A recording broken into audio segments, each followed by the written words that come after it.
Just waiting on Facebook Live. It's going. Hey, everybody. Just waiting for Facebook Live to connect, and then I'll get going here. All right, it looks like we're live everywhere. Hey, everybody, and welcome to the AK Theorem Advice Show. I am AK, and I am here to answer your questions. I have 5 questions this episode, so let's get started. All right, question 1. Do you have any tips to save money at the grocery store? It seems that I'm spending my whole budget nowadays.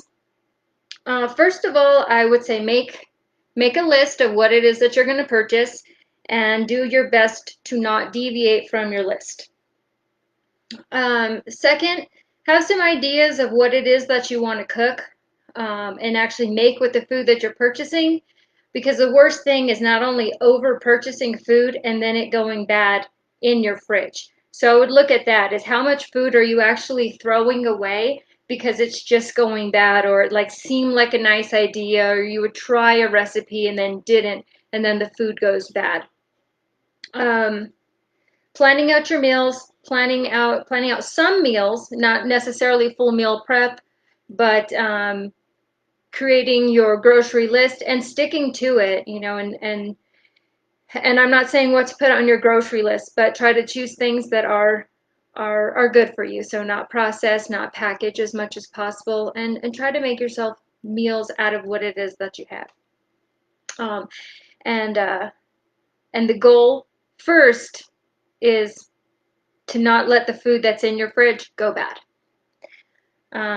Let's go on to question 2.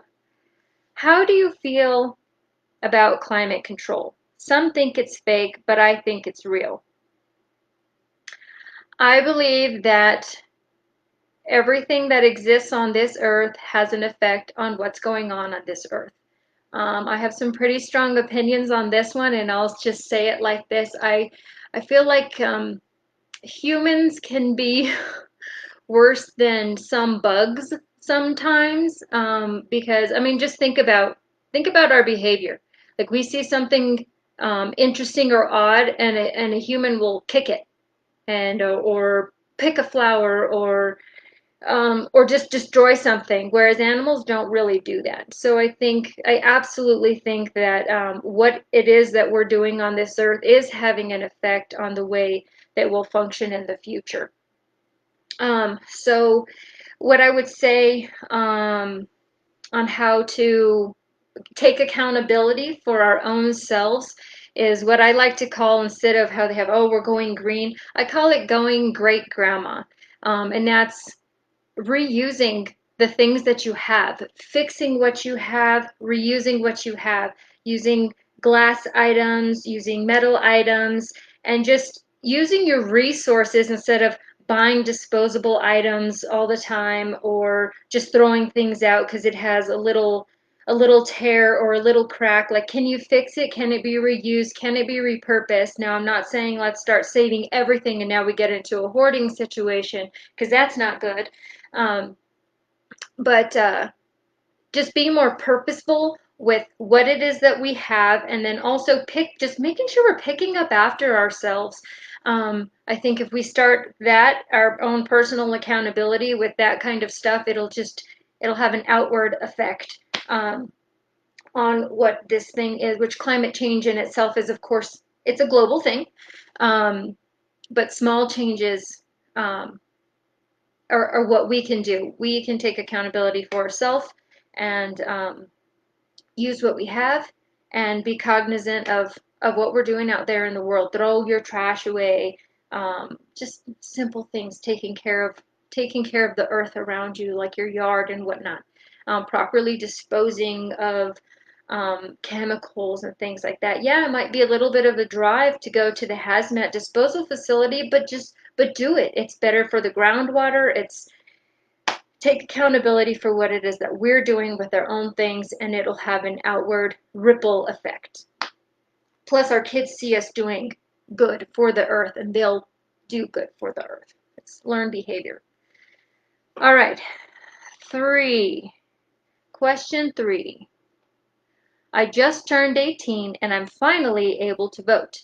I want to get as educated as possible so I exercise my right appropriately. What do you think is the best way to get informed? For this one, start out on the largest scale of what are your rights? Do you understand what your rights are? Um, so what does the Constitution say? Are you familiar what's in the Bill of Rights, the Constitution?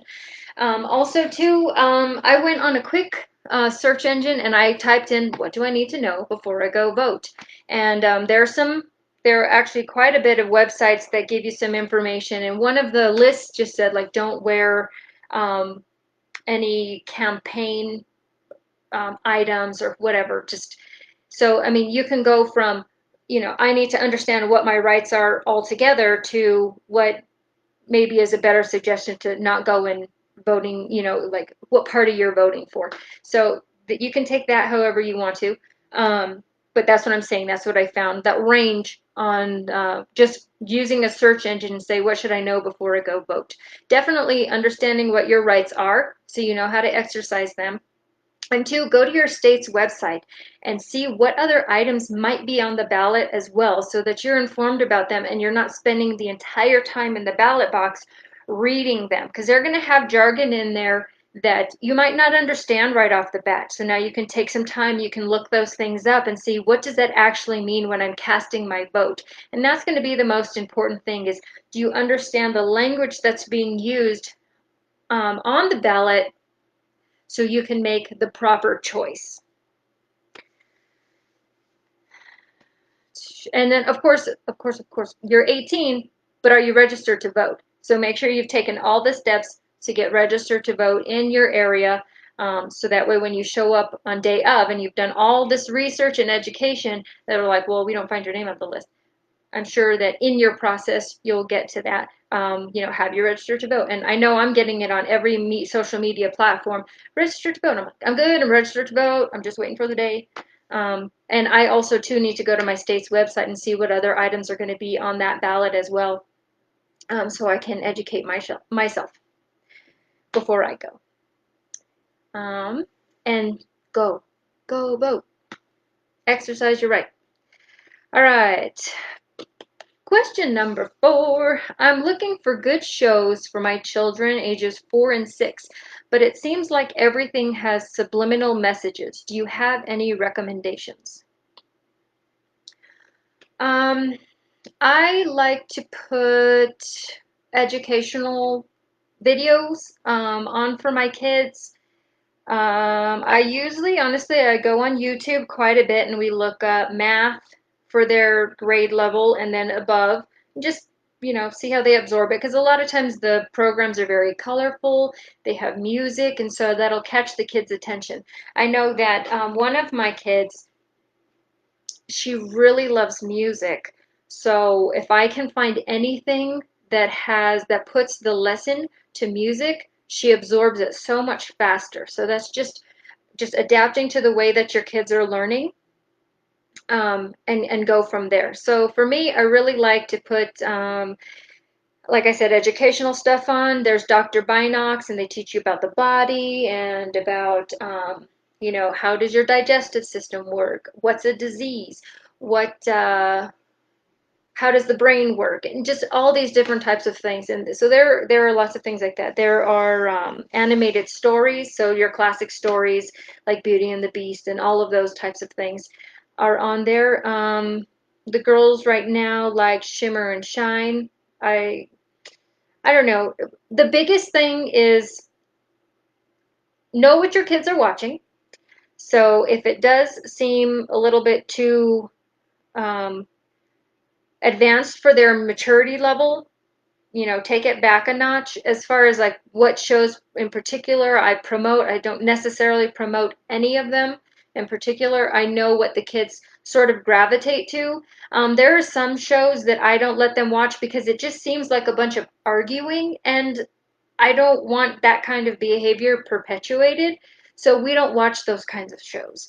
I would really just look for the behavioral aspects. If it makes you uncomfortable, because here's the other thing, and I'm not promoting, I'm not going to go to the extreme end of inappropriate behavior. Okay, we're gonna like that's like no, that's a no. But what's acceptable and not acceptable can also be on a range, and I know this is a sensitive topic. It can also be on a range for different people, different cultures, what they think is appropriate or not appropriate. Sometimes it can be with a religious belief, something is appropriate or not appropriate.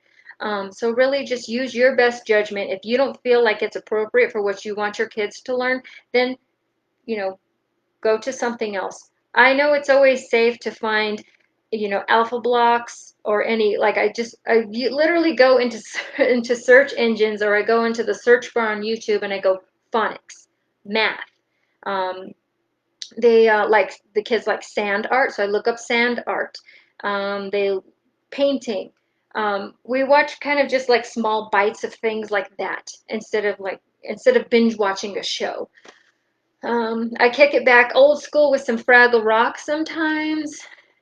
Those are always pretty good. But my main things are people being bullies in the show? Are people whining the whole time in the show, or characters whining? Are they arguing? If they're being just unkind and bullying, and they don't really truly get to the point of explaining that bullying is not okay, that's not something that we're going to watch. And I'm definitely going to have a conversation with them about what it is that they're watching, so they can start to understand what it is that they're seeing, and they can make those decisions on their own.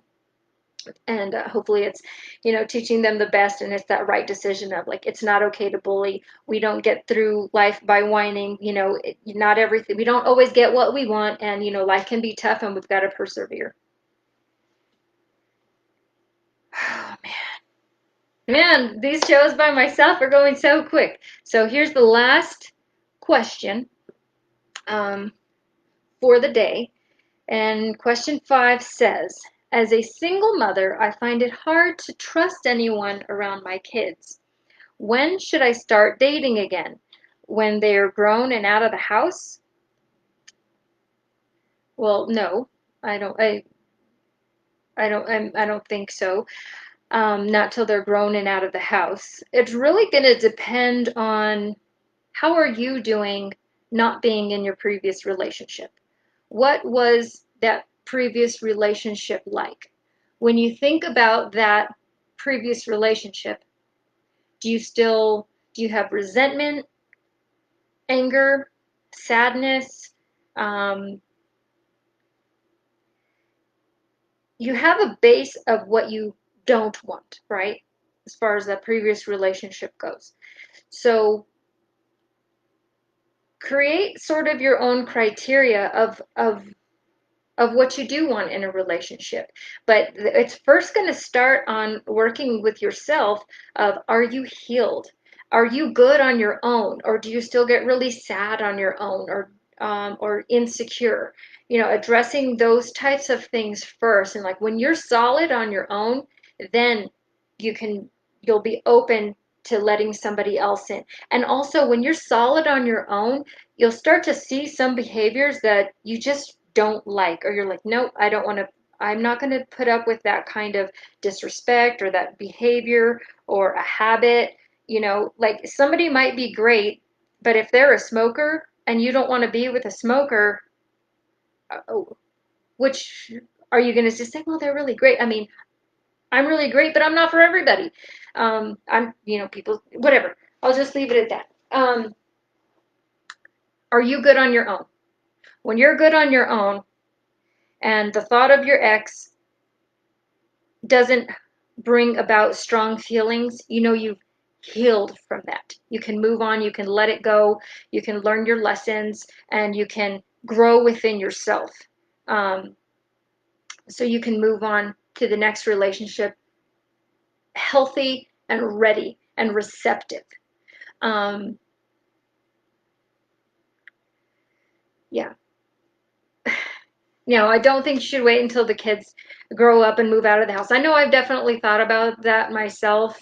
Like, will I ever be ready? You know, and so that's really I'm going off of what I know that I'm doing and would do that I'm doing now is is healing, making sure I'm addressing any traumas that I have from my past, any issues that have arisen from my past, being honest with myself, getting the support that I need so I can heal and be my best self for me, which translates to the best self for my kids.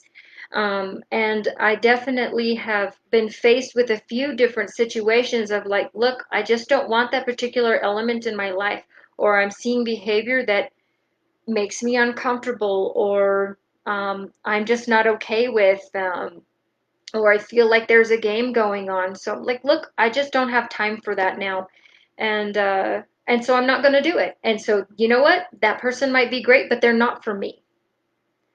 And so that's what I can say is you've got to heal first, be good on your own, and then you can go forward in a healthy way and really connect with somebody because you'll already see the negatives that you don't want in your life and you go, nope, I'm sorry, this person is not for me. You'll feel good and solid in saying, okay, this is not the right connection for me. This is not what I want.